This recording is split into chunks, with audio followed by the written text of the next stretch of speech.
Halo semuanya, pada kesempatan kali ini saya akan mempresentasikan mengenai gambaran umum sistem operasi. Presentasi ini bertujuan untuk memberikan pemahaman dasar tentang apa itu OS dan bagaimana perannya dalam perangkat yang kita gunakan sehari-hari. Pertama-tama, mari kita bahas definisinya.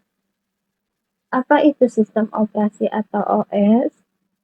Sederhananya, OS adalah perangkat lunak sistem yang berfungsi mengelola semua perangkat keras di komputer, serta menjadi wadah bagi perangkat lunak lainnya.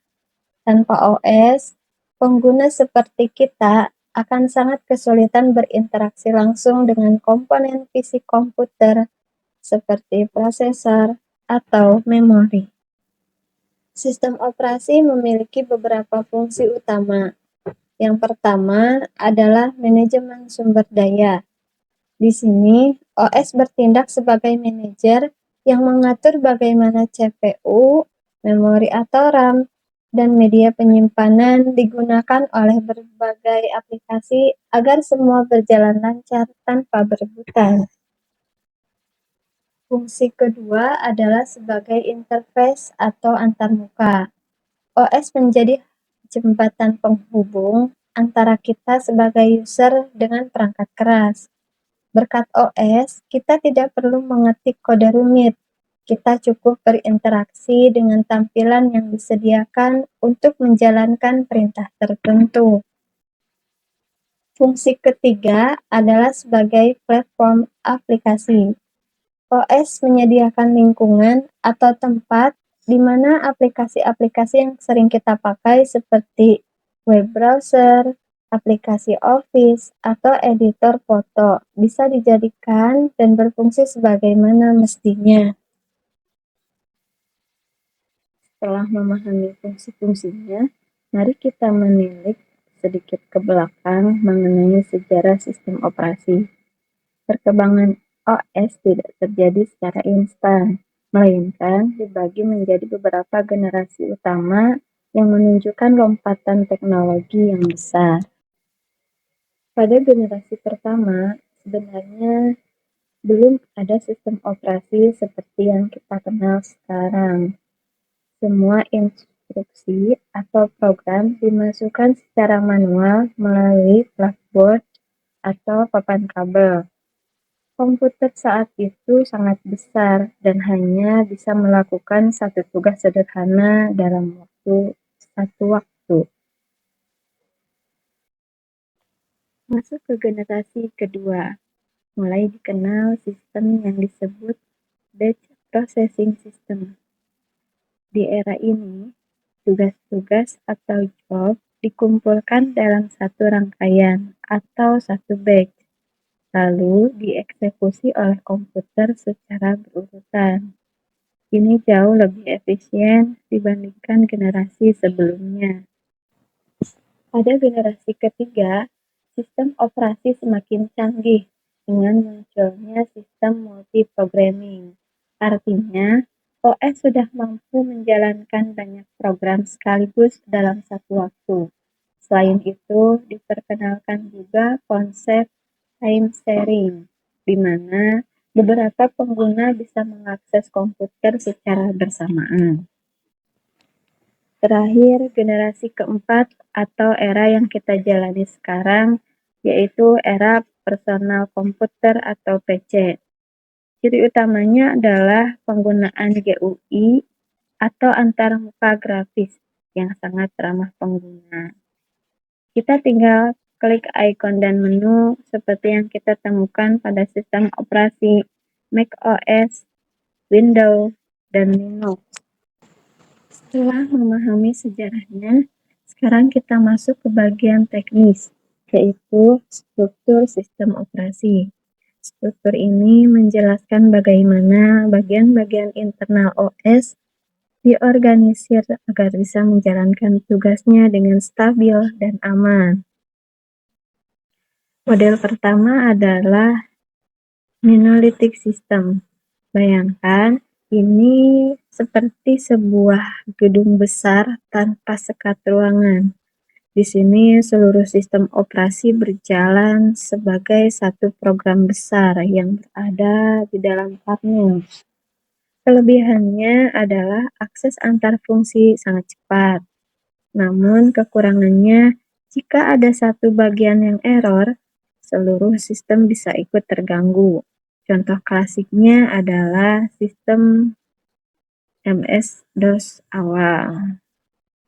Selanjutnya adalah layer system atau sistem berlapis.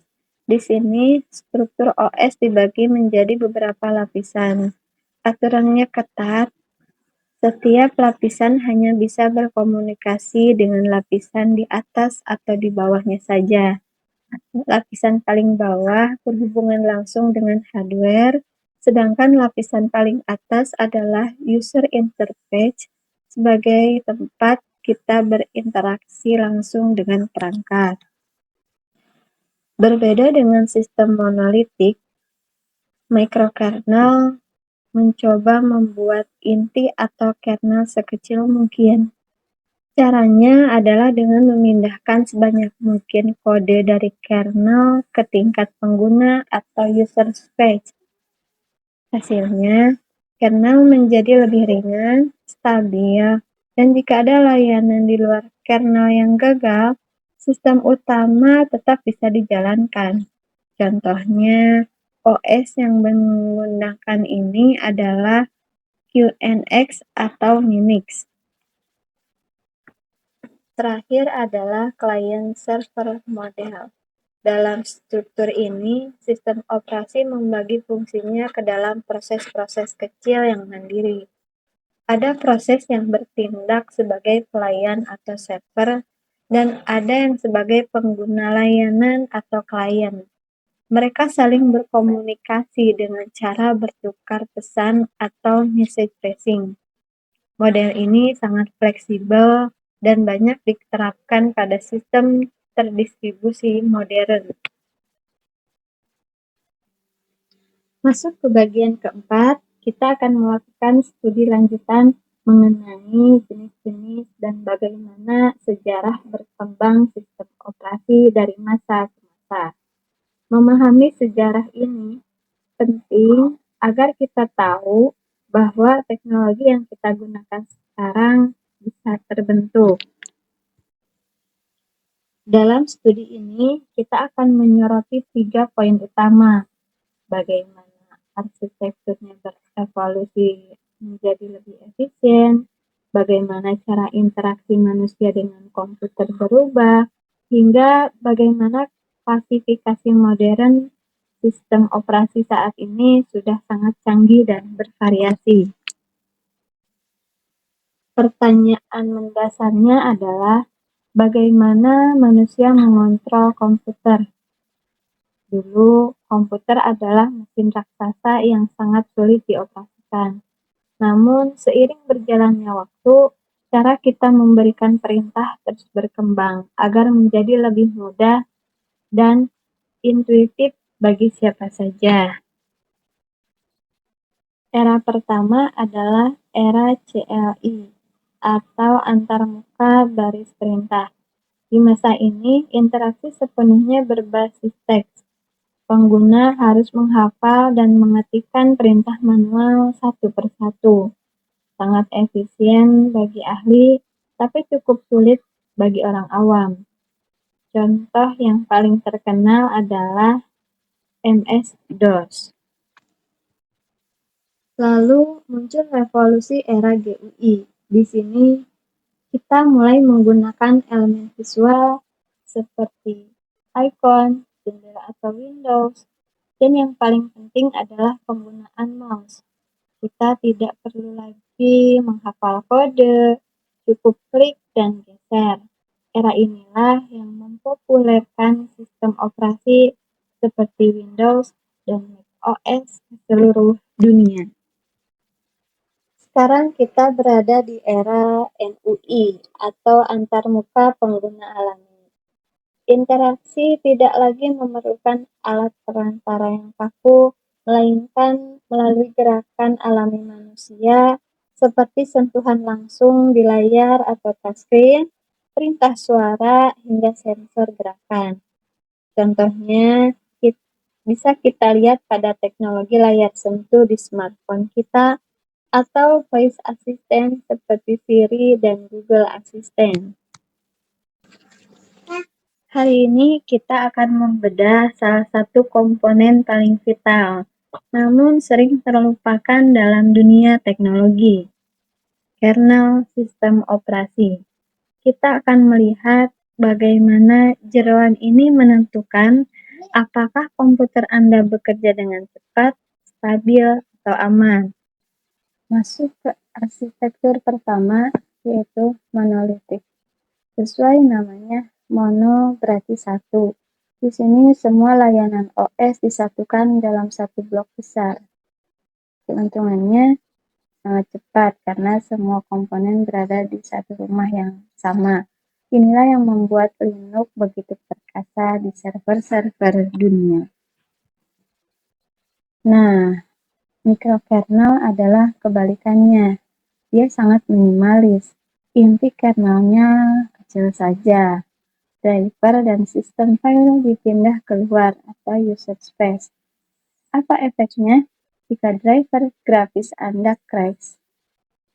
Layar mungkin berkedip, tapi sistem inti tetap jalan. Sangat aman, tapi komunikasinya sedikit lebih lambat karena harus bolak-balik keluar masuk kernel. Lalu, mana yang terbaik? Industri akhirnya memilih jalan tengah, yaitu hybrid kernel. Inilah yang dipakai Windows dan macOS sekarang. Mereka mengambil kecepatan monolitik untuk hal-hal yang butuh performa, tapi tetap moduler, seperti mikrokernel, agar sistem tidak gampang tumbang secara keseluruhan. Jika sebelumnya kita membahas arsitektur internal kernel, hari ini kita akan naik satu level untuk melihat bagaimana sistem operasi diklasifikasikan berdasarkan tugas utamanya. Tidak semua OS dibuat sama. Ada yang untuk kecepatan, ada yang untuk kekompakan, dan ada yang untuk skala besar. Setiap tugas menuntut prioritas desain yang berbeda. Kita akan membedah 3 jenis OS spesifikasi yang saat ini menjadi tulang punggung revolusi industri 4.0. RTOS, Distribute OS, dan Embed OS. Pertama adalah RTOS. Di sini, waktu adalah segalanya. Bayangkan sebuah robot bedah atau sistem pengereman pesawat.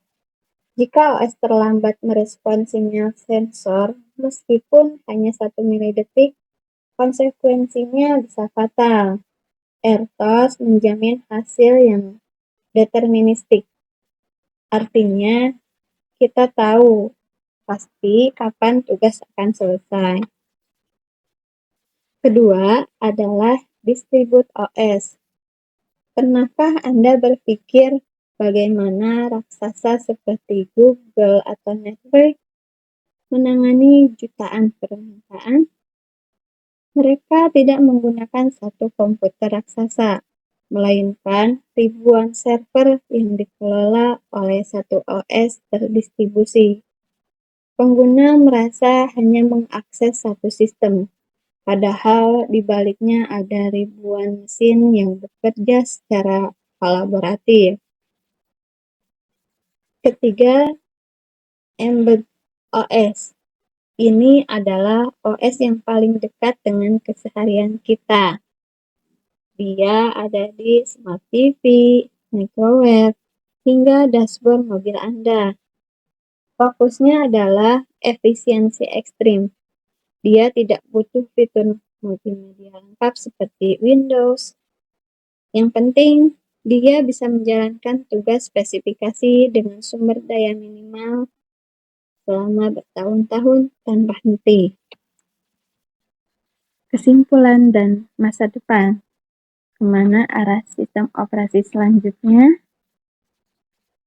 Ke depan, batas antara perangkat fisik dan awan akan memudar. OS akan semakin terintegrasi dengan cloud storage secara seamless. AI integrated. OS masa depan tidak lagi pasif. Dengan integrasi AI, sistem akan mampu memprediksi aplikasi apa yang akan Anda buka atau kebutuhan apa yang Anda perlukan secara otomatis. Terakhir, fokus utama masa depan adalah keamanan. Enkripsi data akan dilakukan langsung di tingkat kernel untuk memastikan privasi pengguna di tengah ancaman cyber yang semakin kompleks. Terima kasih atas perhatiannya. Sampai jumpa di sesi berikutnya.